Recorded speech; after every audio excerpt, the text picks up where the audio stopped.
شفا کا سابقہ شوہر مجھے غصے سے دیکھ رہا تھا۔ اسے مزید تپانے کے لیے میں نے شفا کا ہاتھ پکڑا اور اپنے لبوں پہ لگا لیا۔ اسے شاید کرنٹ سا لگا۔ اس نے بڑے غصے سے اپنا ہاتھ کھینچا۔ اے مسٹر، یہ کیا حرکت تھی؟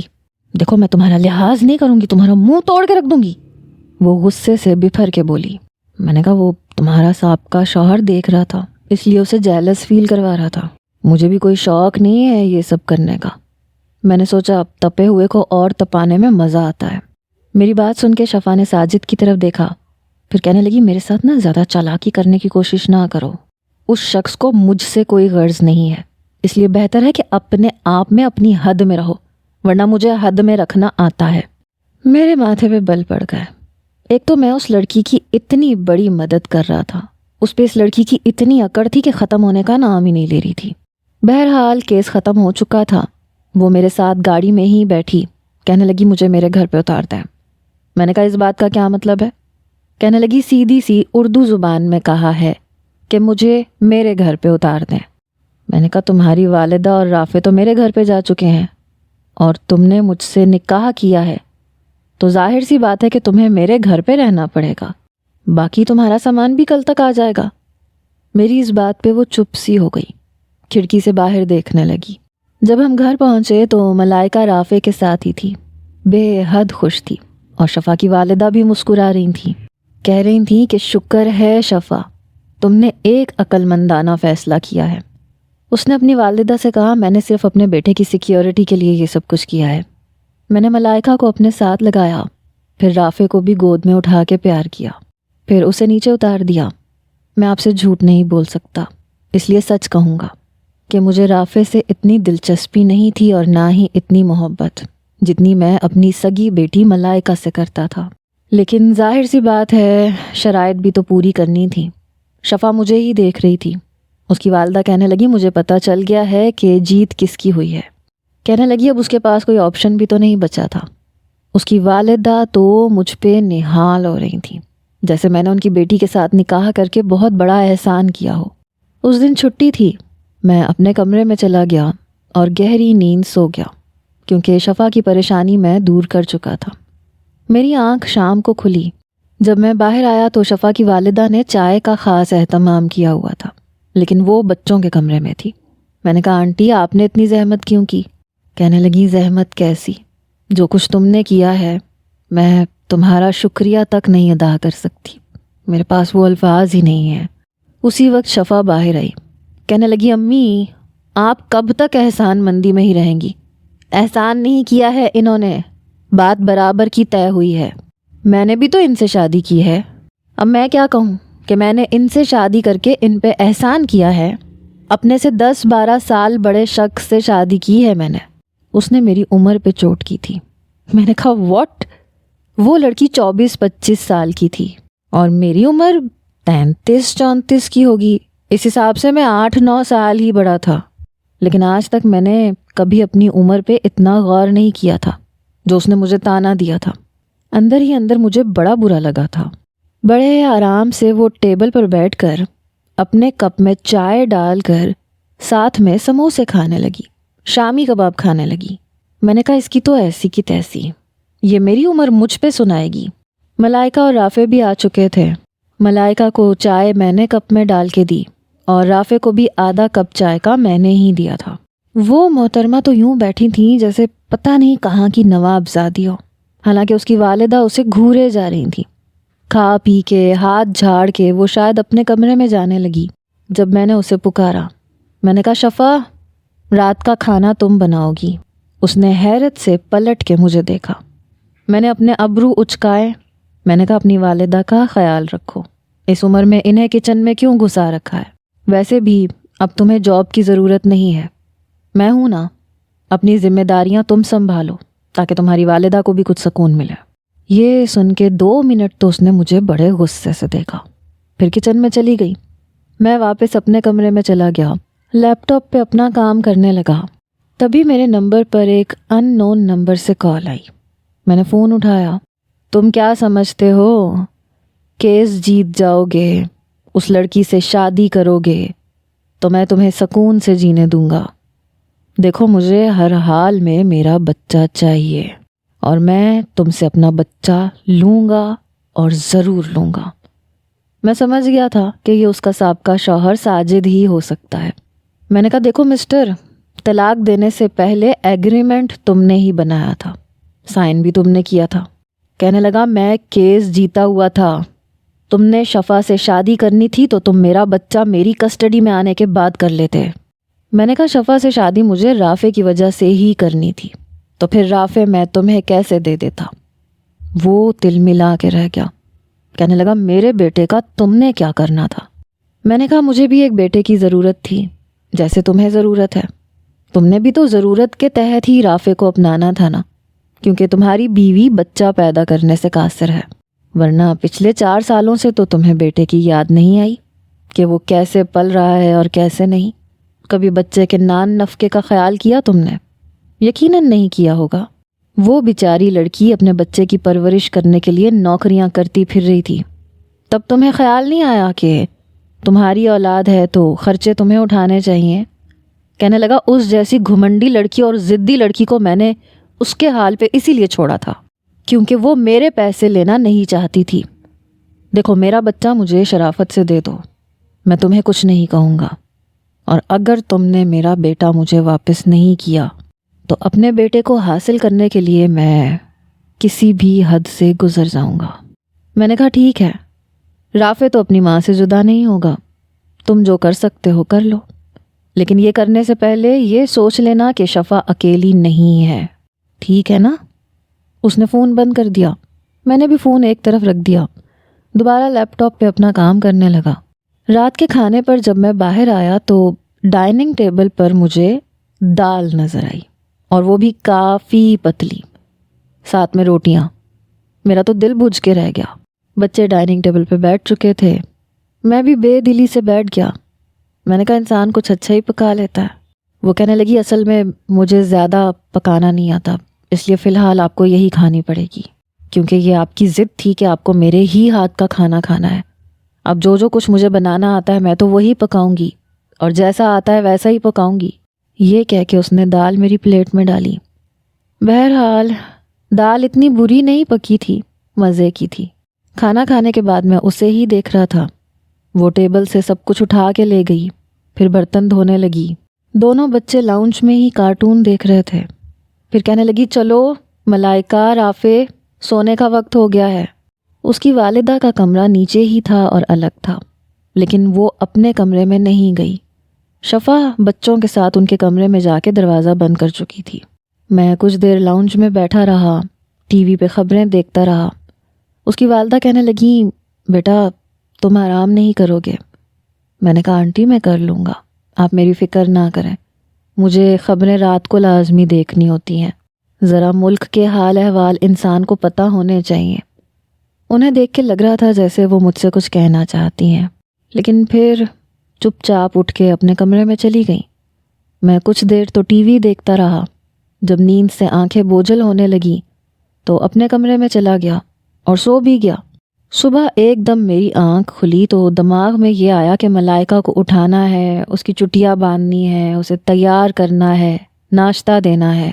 لیکن پھر یاد آیا کہ اب تو شادی ہو چکی ہے، اب یہ ذمہ داری شفا کی ہے۔ پہلی بار بڑا سکون سا محسوس ہو رہا تھا۔ میری افراتفری والی زندگی میں جیسے کوئی ٹھہراؤ آ گیا تھا۔ میں 15-20 منٹ بعد باہر آیا، تب تک بچے ناشتہ کر رہے تھے، شفا ان کا ٹفن تیار کر چکی تھی۔ یہ اپنے اپنے بیگ میں ڈالو، اور ملائکہ تمہارا ٹفن مجھے ختم چاہیے، صبح تمہاری وجہ سے میں نے جلدی اٹھ کے پاستا بنایا ہے اور تم یہ فنش کرو گی۔ میں بالکل نہیں سنوں کہ دل نہیں چاہ رہا تھا، کھایا نہیں گیا، اور خبردار جو دوستوں کو کھلایا تو۔ ملائکہ کہنے لگی جی شفا آنٹی میں اپنا ٹفن بالکل خالی کر کے لاؤں گی۔ رافع کہنے لگا میں بھی۔ شفا نے رافع کے رخسار پہ پیار کیا، پھر ملائکہ کے بھی کیا۔ میں نے کہا چلو بچوں تیار ہو گئے ہو تو میں تم لوگوں کو اسکول چھوڑ دوں۔ دونوں بچے ناشتہ کر چکے تھے، میں دونوں کو اسکول چھوڑ کے آیا، ساتھ میں میڈم سے یہ بھی کہہ کے آیا تھا کہ جب تک میں نہ آؤں دونوں بچوں کو کسی اور کے حوالے مت کیجیے گا، ورنہ ذمہ دار آپ لوگ ہوں گے۔ یہ بات میں نے اس لیے کہی تاکہ شفا کا سابقہ شوہر اپنے بچے کو زبردستی یہاں سے لے جانے کی کوشش نہ کرے۔ بہرحال میں واپس آیا، دیکھا تو شفا اپنے کمرے میں جا کے سو چکی تھی۔ میں نے دروازے پہ دستک دی، کہنے لگی کون ہے؟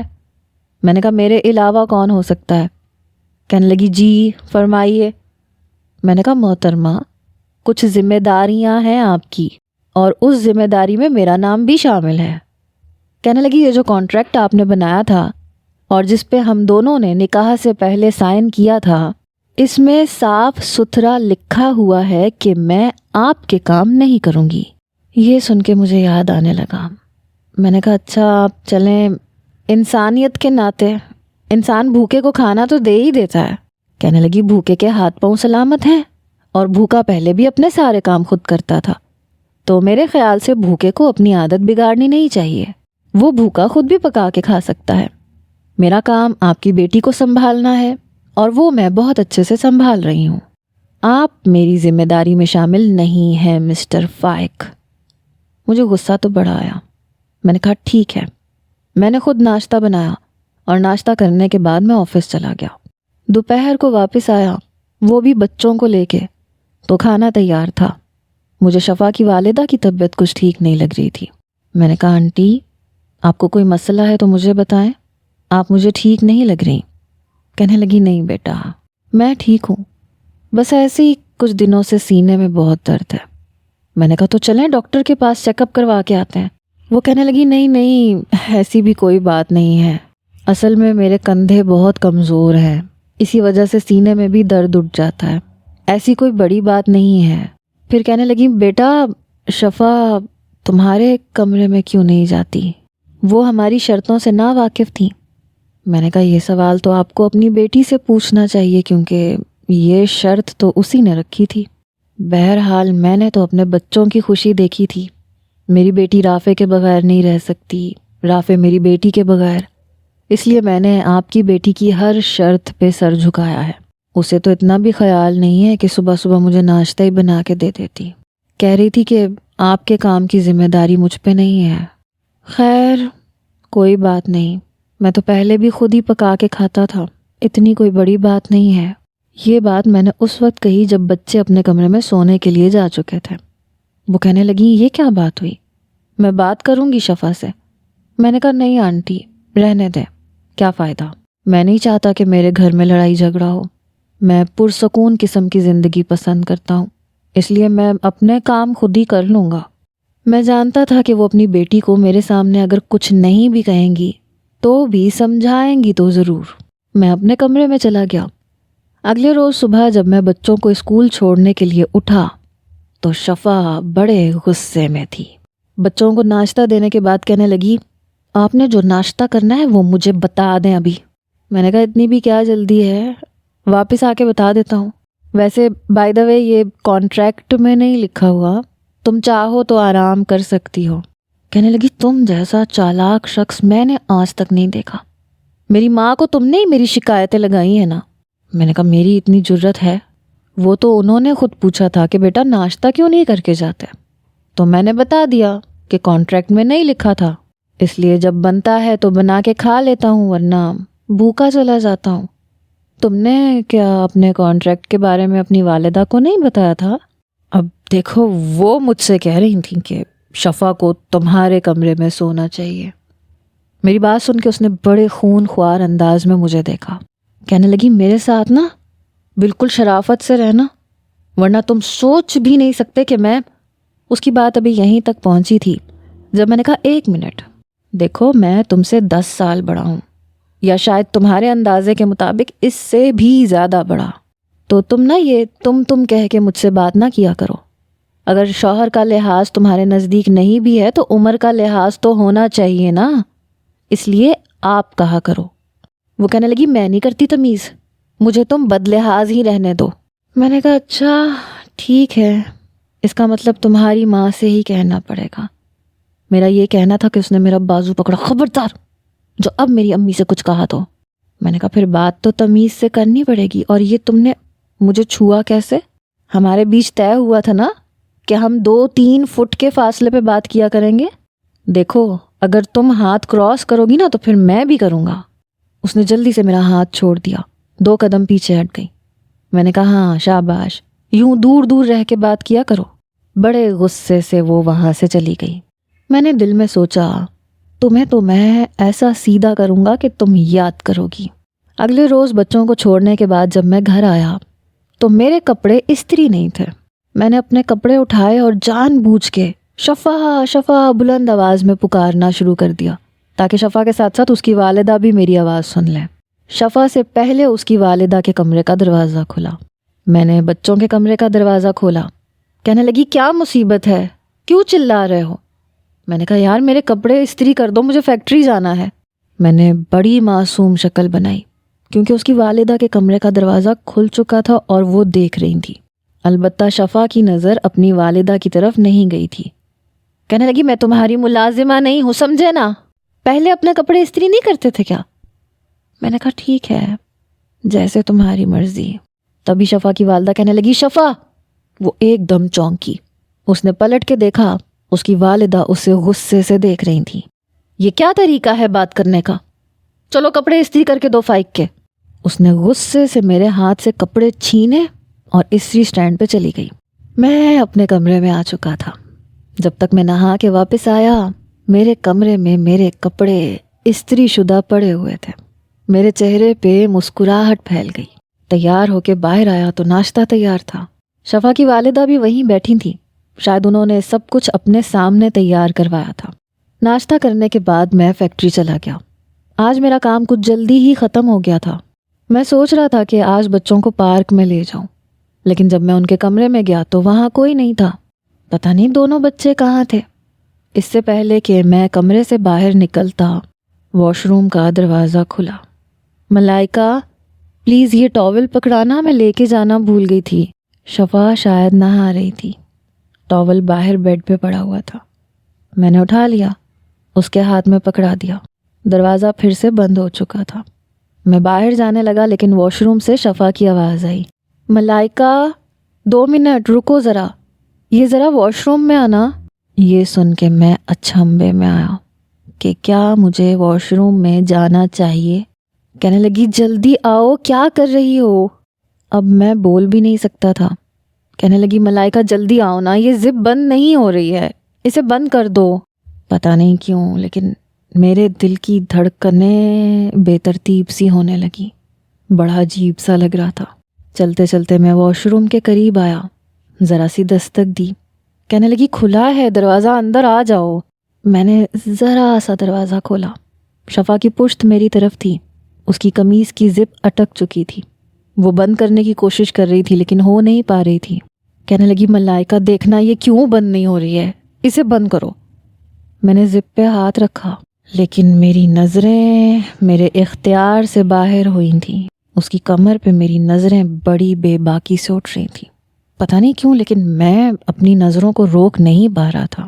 نہ دل میں تیز ہوتی دھڑکنوں پہ میرا کنٹرول تھا۔ میں نے زپ پکڑی، اسے اوپر نیچے کرنا شروع کیا۔ شاید اس کے بال اٹکے ہوئے تھے۔ کہنے لگی میرے بال کیوں کھینچ رہی ہو، دیکھو نا کیا ہوا ہے۔ میں نے زپ میں سے اس کے بال نکالے۔ اس کے گیلے بالوں سے پانی ٹپک رہا تھا اور میرا دل کی بے قراریاں بڑھنے لگیں۔ میں نے زپ بند کی۔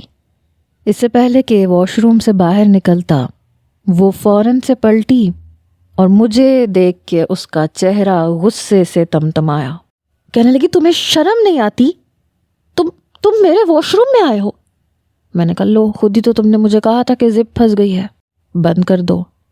ایک تو میں نے تمہاری مدد کی، بجائے شکریہ ادا کرنے کے تم مجھے باتیں سنا رہی ہو۔ کہنے لگی دیکھو زیادہ اوور سمارٹ بننے کی کوشش نہ کرو، تم ملائکہ نہیں ہو۔ میں نے کہا کمرے میں ملائکہ ہے ہی نہیں۔ سوچو اگر میں نہ ہوتا تو تمہاری مدد کون کرتا؟ میری نظریں اس کے چہرے پہ تھیں اور ہٹنے کا نام نہیں لے رہی تھیں۔ آج تو کمبخت غصے میں بھی بڑی اچھی لگ رہی تھی۔ میں ابھی بھی واش روم کے دروازے پہ ہی کھڑا تھا۔ کہنے لگی پیچھے ہٹو، یوں تھی جیسے ابھی رو دے گی، اور خبردار جو آئندہ تم کمرے میں آئے تو۔ میں واش روم سے باہر نکل کے کمرے سے باہر نکل چکا تھا۔ جیسے ہی کمرے سے باہر آیا تو ملائکہ اور رافع آنٹی کے کمرے سے باہر نکل رہے تھے۔ ملائکہ کہہ رہی تھی آنٹی آپ کے ساتھ لوڈو کھیلنے میں بڑا مزہ آیا۔ تب تک شفا بھی دوپٹے سے خود کو لپیٹ کے باہر آئی، بے تحاشا غصے میں تھی، سیدھی کچن میں چلی گئی۔ رات کے کھانے پہ بھی میری نظریں بار بار شفا پہ اٹھ رہی تھیں۔ دل میں عجیب سی بے چینی ہونے لگی تھی۔ 5 سال گزر گئے تھے، اپنے جذبات کو میں نے اپنے اندر سے جیسے ختم کر دیا تھا۔ جیسے ہی امرین میری زندگی سے گئی تھی، ایسی خواہشات کا گلا گھونٹ دیا تھا۔ شروع میں وہ بہت یاد آتی تھی، بڑی شدت سے یاد آتی تھی، لیکن آہستہ آہستہ ملائکہ کو سنبھالتے سنبھالتے میں صرف ایک باپ بن کے رہ گیا تھا۔ ماں بننے کی بس کوشش ہی کر سکتا تھا، لیکن میں اپنے اندر کے تمام جذبات کو ختم کر چکا تھا۔ مگر آج ایسے لگ رہا تھا جیسے پرانے والا فائق میرے اندر آ چکا ہے، جو امرین سے بے تحاشا محبت کرتا تھا اور اسے تنگ بھی بہت کرتا تھا۔ وہ کچن میں کام کر رہی ہوتی تھی تو میں اس کے بالوں کی لٹ اپنی انگلی میں لپیٹتا رہتا، کبھی اسے اپنے ساتھ لگا لیتا۔ وہ کہتی فائق مجھے کام کرنے دے۔ میں نے کہا تم اپنا کام کرو، مجھے اپنا کام کرنے دو۔ بابا آپ کھانا کیوں نہیں کھا رہے؟ ملائکہ کی بات پہ میں بری طرح سے چونکا۔ میں شاید امرین کی یادوں میں کھو گیا تھا۔ میں نے کہا نہیں بس بھوک نہیں ہے۔ میں اٹھ کے اپنے کمرے میں چلا گیا۔ پتہ نہیں کیوں آج کمرے میں امرین کی یاد شدت سے آنے لگی تھی، یا شاید پہلی بار امرین کے بعد کوئی اس جگہ پہ آئی تھی۔ میں سونے کی کوشش کر رہا تھا لیکن نیند نہیں آ رہی تھی۔ کبھی امرین کے ساتھ بتائے ہوئے لمحات یاد آنے لگتے، کبھی شفا کی باتیں، اس کے گیلے بالوں سے ٹپکتا پانی، اس کا تمتماتا چہرہ۔ میں نے ایک گہری سانس لی۔ دل چاہتا تھا کہ میری زندگی بھی آگے بڑھ جائے۔ میں کب تک زندگی کو ایک مشین کی طرح اتارتا رہوں؟ کیونکہ جب سے امرین گئی تھی میری زندگی صرف ایک روٹین پہ چل رہی تھی۔ صبح اٹھو، ملائکہ کو تیار کرو، اس کو بھیجو، کھانا بناؤ، فیکٹری دیکھو، واپس آؤ، بس یوں ہی۔ اب میں چاہتا تھا کہ زندگی میں کچھ بدلاؤ آئے۔ تبھی مجھے کچھ ٹوٹنے کی آواز آئی۔ میں جلدی سے اٹھ گیا، کمرے سے باہر آیا تو جیسے ہی کچن میں گیا تو شاید شفا سے گلاس ٹوٹ گیا تھا۔ وہ جلدی سے کانچ کے ٹکڑے زمین سے اٹھا رہی تھی، لیکن ایک کانچ کا ٹکڑا اس کی انگلی پہ سے پھر گیا تھا۔ میں فوراً سے اس کے پاس آیا، اس کی انگلی سے بڑی تیزی سے خون نکل رہا تھا۔ مجھے دیکھ کے کہنے لگی آئی ایم سوری، پتہ نہیں کیسے ٹوٹ گیا۔ ایک تو پتہ نہیں کیوں مجھ سے چیزیں ٹوٹتی رہتی ہیں۔ اس کے چہرے سے لگ رہا تھا کہ اپنی اس عادت سے وہ بھی بے حد تنگ ہے۔ میں نے کہا کوئی بات نہیں۔ میں نے جیب میں سے رومال نکالا اور اس کی انگلی پہ رکھ دیا جہاں سے خون بہہ رہا تھا۔ میں نے کہا تم جاؤ کمرے میں جا کے دوا لگاؤ اس پہ، یہ کانچ میں اٹھا لوں گا۔ کہنے لگی آپ کو کوئی فرق نہیں پڑا؟ میں نے کہا کس بات کا؟ کہنے لگی آپ کا قیمتی گلاس مجھ سے ٹوٹ گیا۔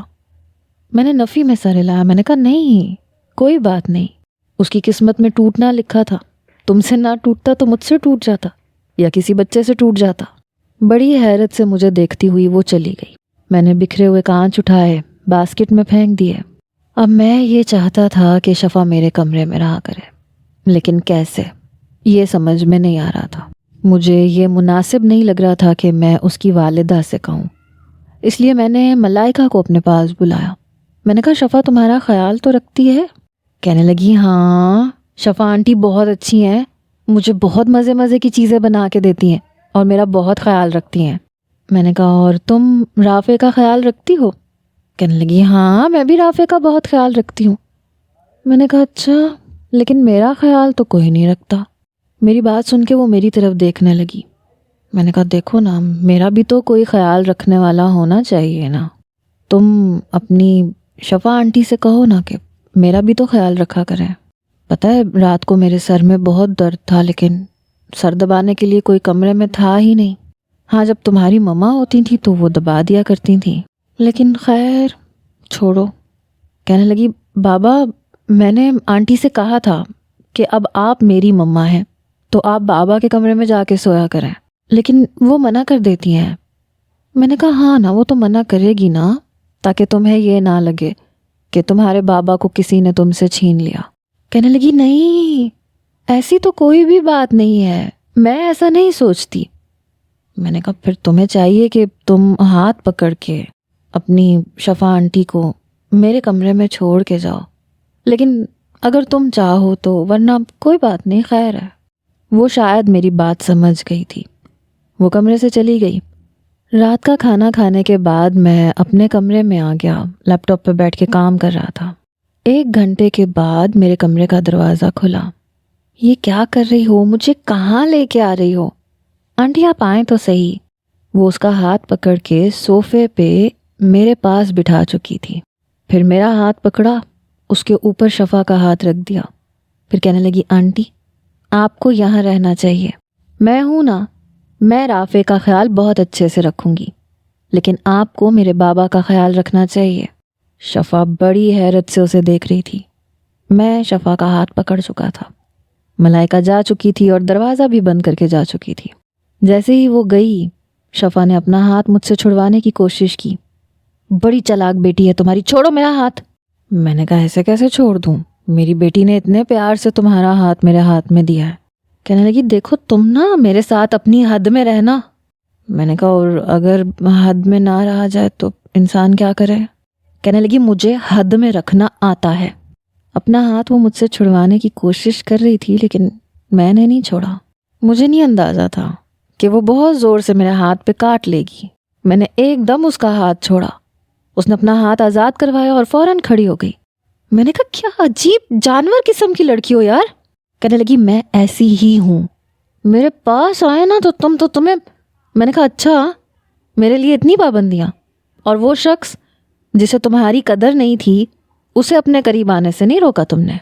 کہنے لگی، ایک گھٹیا انسان کو آزما چکی ہوں نا، اس لیے دوسرے پہ بھروسہ کرنے کا بالکل موڈ نہیں ہے۔ یہ کہہ کے وہ کمرے سے باہر چلی گئی۔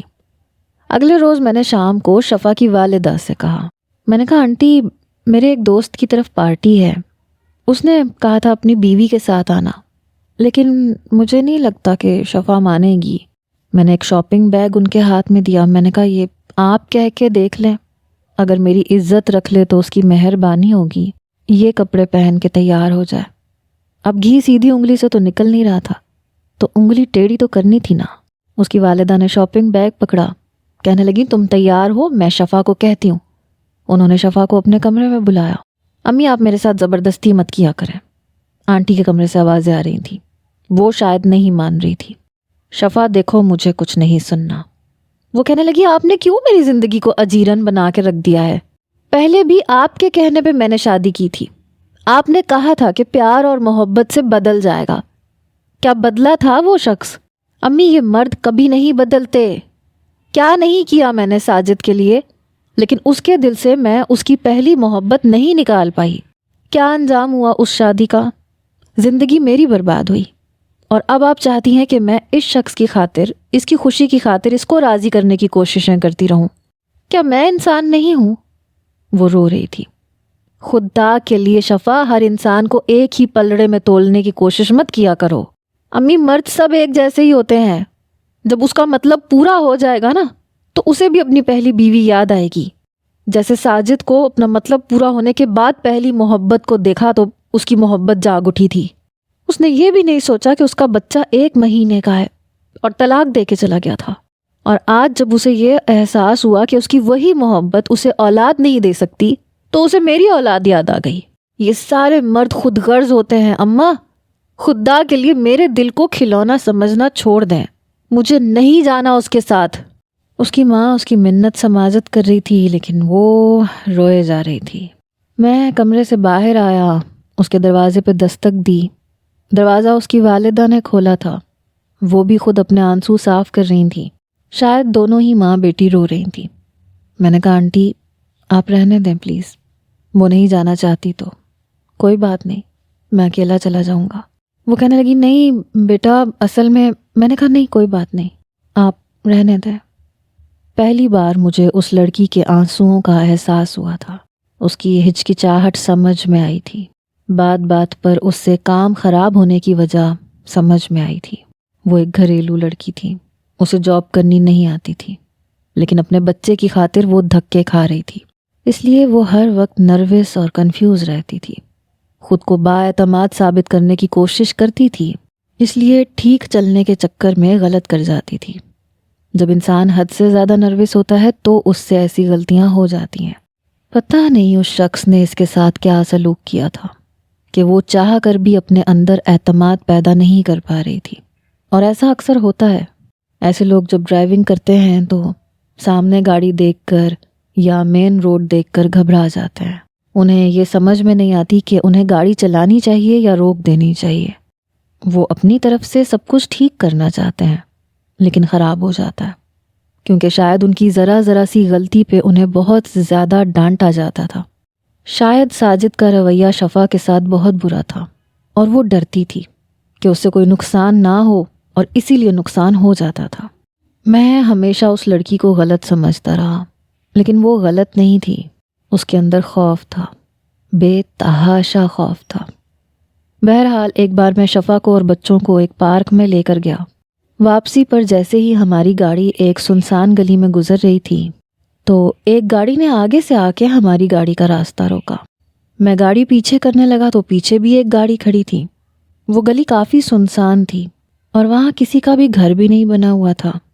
تب میں نے گاڑی میں سے ساجد اور کچھ لوگوں کو نکلتے دیکھا۔ میں سمجھ گیا کہ وہ رافع کو لینے آئے ہیں۔ میں نے گاڑی کی اسپیڈ بڑھائی اور سامنے کھڑی گاڑی کو بری طرح سے ہٹ پہ ہٹ کرنا شروع کیا۔ ملائکہ اور رافع پیچھے بیٹھے تھے۔ شفا تو سامنے ساجد کو دیکھ کے گھبرا گئی کیونکہ اس کے ساتھ کھڑے نوجوانوں کے پاس پسٹل تھی۔ وہ کہنے لگی یہ میرا بچہ مجھ سے چھین لے گا۔ میں نے کہا یہ نہیں چھینے گا، کچھ نہیں ہوگا تمہارے بچے کو، میں ہوں نا۔ یوں بار بار گاڑی ہٹ کرنے پہ ساجد بھی بری طرح سے گھبرایا۔ جیسے ہی ذرا سی جگہ بنی میں گاڑی تیزی سے نکال کے لے گیا، لیکن پیچھے سے فائرنگ شروع ہو چکی تھی۔ ملائکہ اور رافع کو میں پہلے ہی کہہ چکا تھا کہ وہ گاڑی کی سیٹ پہ لیٹ جائیں، لیکن بیک مرر بری طرح سے ٹوٹا اور گولی میرے دائیں کندھے پہ لگی، لیکن میں نے گاڑی نہیں روکی۔ میں نے فوراً پولیس کو کال کی اور گاڑی تیزی سے بھگاتے ہوئے ہاسپٹل تک لے گیا۔ شفا بار بار کہہ رہی تھی خون بہت بہہ رہا ہے، میں اس شخص کو چھوڑوں گی نہیں۔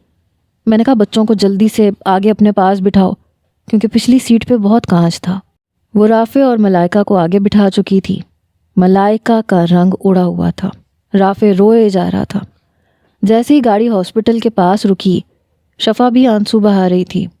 جلدی سے وہ گاڑی سے نیچے اتری، میں بھی گاڑی سے نیچے اتر چکا تھا۔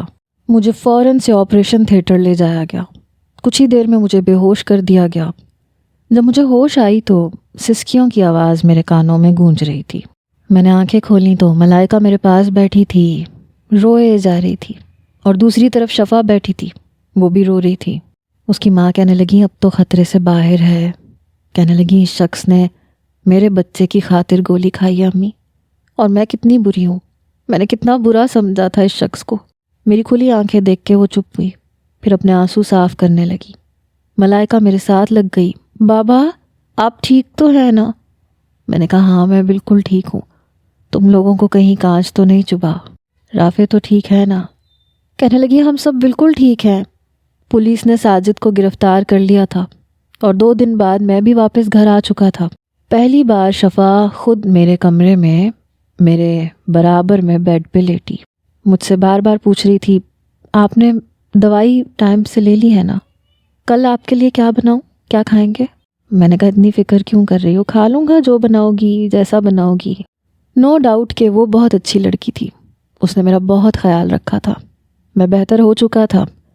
ایک بار نیند نہیں آ رہی تھی اور وہ میرے بیڈ کے کونے پہ سوئی ہوئی تھی، اور میرا ہاتھ فی الحال اس قابل نہیں تھا کہ میں اس کے قریب ہوتا۔ جان بوجھ کے میں نے بند آنکھوں سے ہائے ہائے کرنا شروع کر دیا۔ وہ فوراً سے اٹھ کے بیٹھ گئی۔ فائق فائق کیا ہوا، بہت درد ہو رہا ہے؟ میں نے کہا ہاں بہت درد ہو رہا ہے۔ وہ گہری نیند سے اٹھ کے میرا بازو دبانے لگی۔ میں نے کہا تم سو جاؤ، کوئی بات نہیں، ہٹ جائے گا خود ہی۔ کہنے لگی نہیں میں ٹھیک ہوں۔ بند آنکھوں سے وہ میرا بازو دبا رہی تھی اور میں اسے ٹک ٹکی باندھے دیکھ رہا تھا۔ امرین جیسے ہی میرا خیال رکھنے لگی تھی۔ جب میں ٹھیک ہو گیا تو میں نے کہا کہ اگر میں تم سے یہ کہوں کہ ہم کہیں باہر چلتے ہیں تو تم اکیلی چلی جاؤ گی میرے ساتھ؟ جب بچے سو جائیں گے اس کے بعد، فیکٹری جانے سے پہلے میں نے اس سے پوچھا تھا۔